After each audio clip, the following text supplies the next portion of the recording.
Hello friends, I am Professor Gurudev Shena. I will speak today on demand and demand analysis. See, we find that normally the market is full of commodities, a place where commodities are bought, sold, exchanged, etc.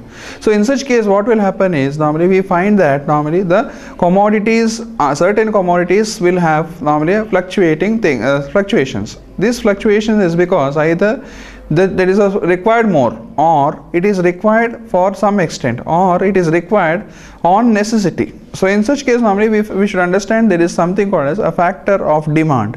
What is this demand? Demand is basically the sum of all these three components. What these three components are: for a demand there must be ability, for a demand there must be willingness, and for the demand there must be desire. So demand is desire plus ability plus willingness to buy the product. Okay, demand is normally the sum of all these things. So where this demand is, see, we know that normally for a demand normally there should be a market. So demand is in market. For a demand there must be a particular commodity, so it must be for a particular commodity. For a demand there must be a particular price, so demand is at a particular price. For a demand there must be normally a particular persons, the number of buyers. So these buyers and sellers are both found in the market. For the demand we must also find that normally again there must be a willingness to purchase. So demand is purely based on willingness to purchase and ability to buy. So these things constitutes a demand there. So demand always is normally is composed of 5 basic features. What are the 5 basic features associated with the demand? First one is demand is compensated for a particular price. Beyond a particular price people are not willing to pay. So that particular price stipulates the demand. Secondly, demand is for a particular commodity. For example, in the case of festival season, we find that normally demand for flower has increased. So what will happen to the price there? Price will also automatically increase. So number of buyers will not decrease, rather we can find that the price will increase there. Thirdly, demand is normally for a particular place. We find that for a demand there is a particular location. For example, we find that motors and other electrical appliances find more demand in its manufacturing place. In India, we find that in Tamil Nadu, motors are more manufactured. That's why it is called as Manchester of the South. Okay. Similarly, saris have got more demand in normally Gujarat, say Surat. So in such case, normally we find that the demand is more there. Why? Because it is produced there and it is produced for a cheaper price. The cost of manufacturing is less. So in such case normally we find that the demand exerts in a particular place where it is purchased, where it is bought, and where it is produced. So this is one thing. Next thing is normally again the demand is necessary today. Why? Because to balance the equilibrium of market. So we find that demand is based on only 2 factors. What are these 2 important factors are? One is normally again how much you want, that is normally numbers, and second thing is what price you are willing to pay. So price and quantity, both the things are important for the demand. So now coming to the demand, normally there is a law constituting a demand. This is called as law of demand. Law of demand states that normally when the price of the commodity rises, the demand decreases.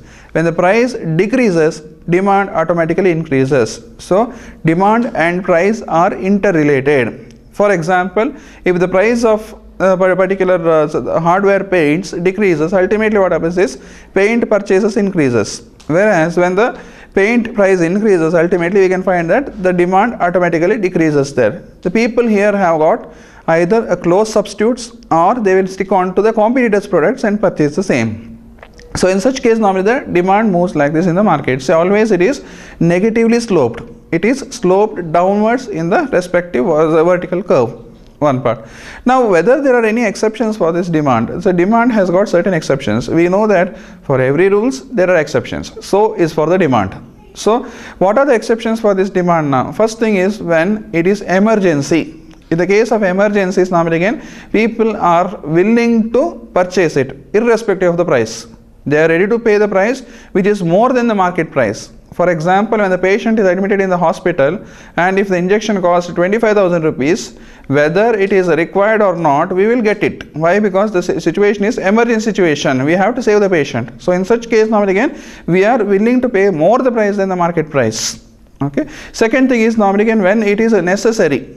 necessary. So when the commodity is almost a necessity, people are willing to pay more price and get it. Why? Because it is necessary for either their personal life or professional life. For example, today we are ready to buy the touch screen mobile for whatever is the price. Why? Because of its applications. Applications, what we can take inside that, what we can perform inside that. So on the basis of that, people are willing to buy a touch screen phone today. Okay, so in such case, it is clear that it is a necessity today.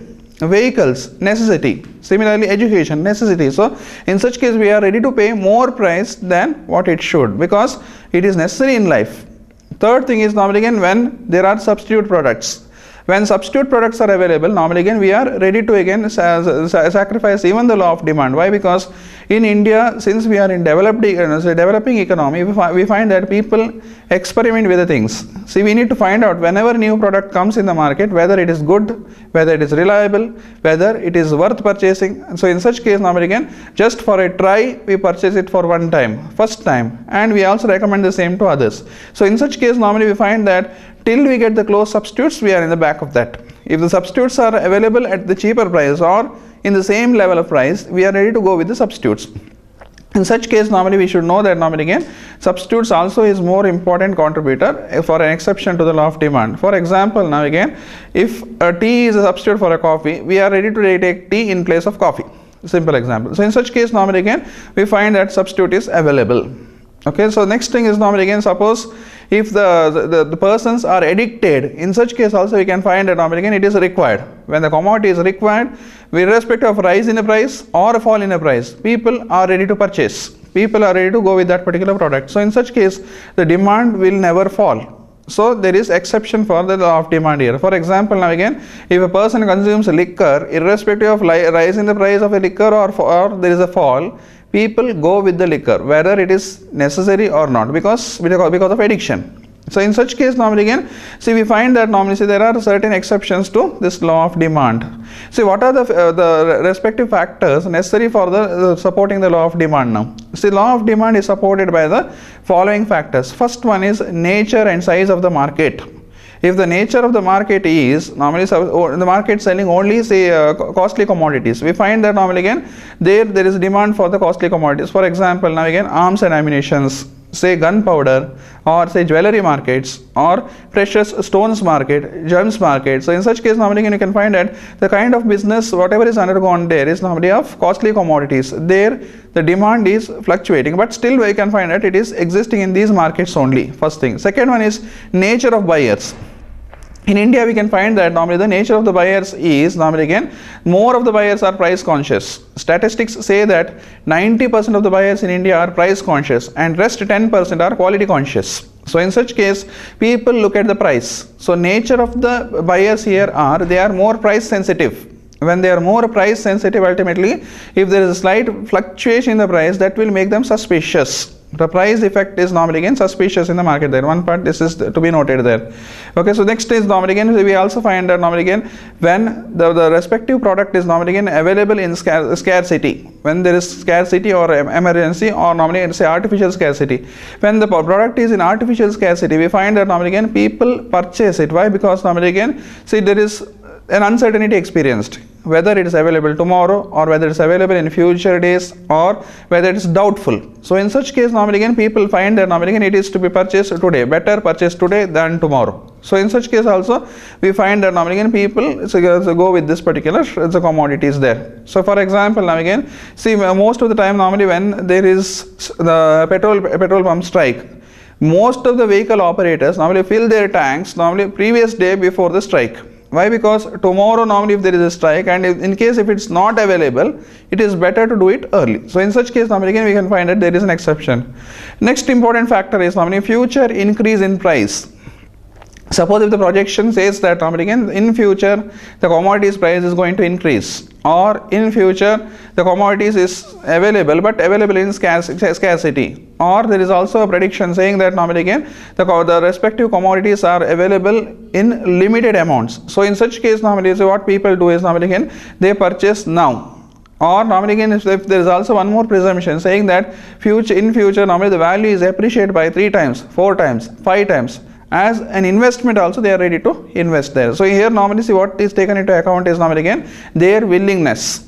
For example, we can see this in real estate markets, where when you purchase a land today, after 5 years normally you may get your amount doubled, or after say 10 years normally you will get normally 4-fold of the amount what you have paid prior to 10 years. So in such case normally we find that normally again what is the experience here is the demand itself. Okay, so these are the things normally people should know when they come across with the respective demand. Okay, so demand, to sum up what I can say is the demand is normally the sum of all these three factors, that is ability plus willingness plus desire.